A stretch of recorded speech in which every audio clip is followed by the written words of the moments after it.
तो hello everyone, कैसे हैं आप सब। मेरा नाम है सैयद काशिफ। आज के लेक्चर में हम लोग वेस्टर्न्स डिफरेंशियल पुली ब्लॉक यानी टाइप 5 इसका शुरू करने जा रहे हैं। अब वेस्टर्न्स डिफरेंशियल पुली ब्लॉक होता क्या है, इसका बेसिक पहले हम लोग समझ लेते हैं कि इसमें क्या क्या हम लोगों को कंपोनेंट्स देखने मिलने वाले हैं। दो पुलिस देखने मिलेगी, जिसमें एक लार्जर पुली रहेगी और एक स्मॉलर पुली रहेगी। अगर आप लोगों को टाइप 4 याद है, जो कि है डिफरेंशियल एक्सल एंड व्हील, तो वो कैटेगरी का फॉर्मूला और ये वाला फॉर्मूला एकदम ही सेम है। अगर आप लोग देखोगे तो यहाँ पर 2d upon d1 minus d2 था, यहाँ पर capital D minus small D, जिसमें से कैपिटल D जो है वो डायमीटर ऑफ लार्जर पुली रहेगा और स्मॉल d जो है वो आपका डायमीटर ऑफ स्मॉलर पुली रहेगा। तो बस इतना सा आपको फॉर्मूला याद रखना है। अब यहाँ पर भी जो मैंने क्वेश्चन लिया है वो लेटेस्ट पेपर का क्वेश्चन है, जो कि समर 24 का है। A Weston's differential pulley block is used to lift a load of 8 kilo Newton. तो यहाँ पर सम की शुरुआत करते हैं, जिसमें उसने बोला है कि एक वेस्टर्न डिफरेंशियल पुली ब्लॉक है जिसको यूज किया जा रहा है लोड उठाने के लिए 8 किलो न्यूटन का। तो W दिया हुआ है 8 किलो न्यूटन, और मैंने बताया किलो न्यूटन हम लोगों को नहीं चाहिए, हम इसको कन्वर्ट करेंगे 8 इंटू 10⁻³ न्यूटन में। ठीक है। The diameter of pulleys are 26 centimetre and 24 centimetre, यानी कैपिटल D और स्मॉल d हमको दिया हुआ है, 26 है और 24 है।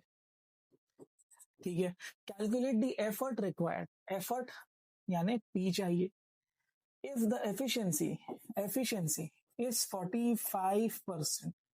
ठीक है। अब अगर मैं आप लोगों को कंसेप्चुअली एक बात बोलूं, एफिशिएंसी इज लेस देन 50%, मतलब ये नॉन रिवर्सिबल मशीन है ना, इरिवर्सिबल मशीन। यहाँ पर पूछा नहीं है वो चीज, बस आप लोगों को बताने के लिए कि 45% है मतलब it is irreversible. Also calculate load lost in friction. ठीक है ना। अब लोड लॉस्ट इन फ्रिक्शन का मतलब देखो, लोड बोल रहा है, लोड यानी W, lost in friction WF।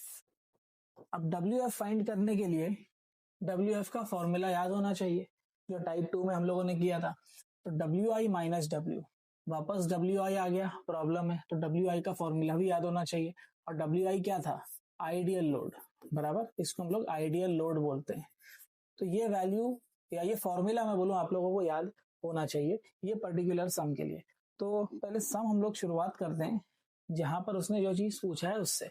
WF चाहिए जैसे हम लोगों को, है ना। अब WF फाइंड करने के लिए WI लगेगा, WI फाइंड करने के लिए P लगेगा।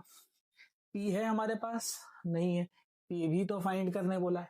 फिर VR चाहिए, VR भी नहीं है हमारे पास। तो मैं क्या करता हूँ, देखो ये दोनों डेटा दिया ना, कैपिटल D और स्मॉल d, तो कैपिटल D और स्मॉल d वेस्टर्न डिफरेंशियल के लिए सिंपल सा फॉर्मूला हम लोग अप्लाई करेंगे। तो सबसे पहले हम लोग VR निकाल लेंगे। VR का फॉर्मूला क्या है? 2D upon capital D minus small d। तो 2 into capital D which is 26 upon capital D minus small d, 26 minus 24। Solve करने पर ये आ जाएगा 2 इंटू 26 अपॉन 2, बराबर ना। तो ये 2 से 2 कैंसिल होगा, तो यहाँ पर 26 मिल रहा है। तो मुझे VR का वैल्यू मिल रहा है 26। ठीक है, बॉक्स कर देता हूँ उसको। VR हम लोगों ने निकाल लिया। ठीक है, एक VR वाला पार्ट तो हमारा हो चुका है। अगर मुझे P मिल गया किसी तरह से, तो P मिल गया तो WI मिल जाएगा, WI मिल गया तो यहाँ पुट करके WF भी मिल जाएगा।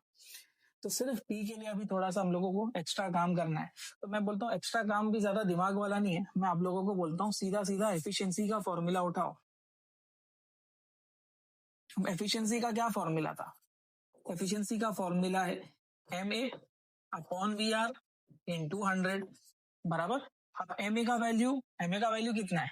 MA का वैल्यू तो हम लोगों को मालूम नहीं है, तो मैं यहाँ पर MA की जगह पर W अपॉन P लिख सकता हूँ कि नहीं, है ना। W अपॉन P इंटू, यहाँ पर ये VR पहले से, इसलिए यहाँ पर VR को रहने देता हूँ, इंटू 100, और ये एफिशिएंसी एज इट इज। अब यहाँ पर इसको छोटा कर देता हूँ थोड़ा।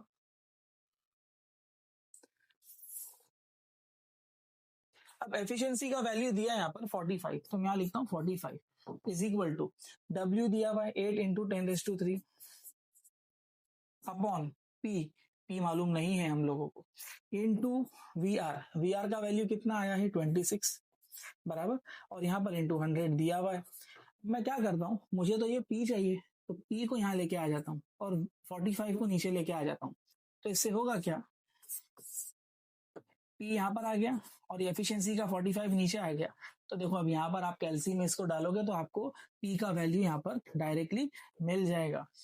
और जब ये वैल्यू का आप कैल्सी में डालोगे तो आपको आंसर आएगा 683.76 न्यूटन। यहाँ पर हम लोगों को क्या मिल गया, पी का वैल्यू मिल गया। और अब जब आपको पी का वैल्यू मिल चुका है तो आप यहाँ से पहले आइडियल लोड निकाल लो। थर्ड वाले पार्ट पर आते हैं जो कि है आइडियल लोड। और आइडियल लोड को हम लोग डब्ल्यू आई से डिनोट कर रहे हैं, जिसका फॉर्मूला है P into V R. P into V R. What is P का value? 683.76 into V R. V R का वैल्यू है 26 और इसको आप कैल्सी में डालोगे तो आपको डब्ल्यू आई का वैल्यू मिलेगा 17777.77। ये इसका डब्ल्यू आई का वैल्यू है, यानी आइडियल लोड का वैल्यू है। हम लोगों को आइडियल लोड नहीं चाहिए, हम लोगों को चाहिए लोड लॉस्ट इन फ्रिक्शन। तो लोड लॉस्ट इन फ्रिक्शन को हम लोग डब्ल्यू एफ से डिनोट करेंगे। आप लोग पूरा वो हेडिंग डाल देना, W F is equal to W I minus W बराबर। तो डब्ल्यू आई का वैल्यू कितना है? 17777.77 बराबर माइनस डब्ल्यू। डब्ल्यू का वैल्यू कितना है? 8 इंटू 10⁻3। 8 इंटू 10⁻3। अब इसको जब आप माइनस करोगे कैल्सी में तो आपको मिलेगा 9777.77 न्यूटन। ये आपका फाइनल आंसर रहेगा। ठीक है, इंपॉर्टेंट सम था, समझ में आया है तो pause the video to note down.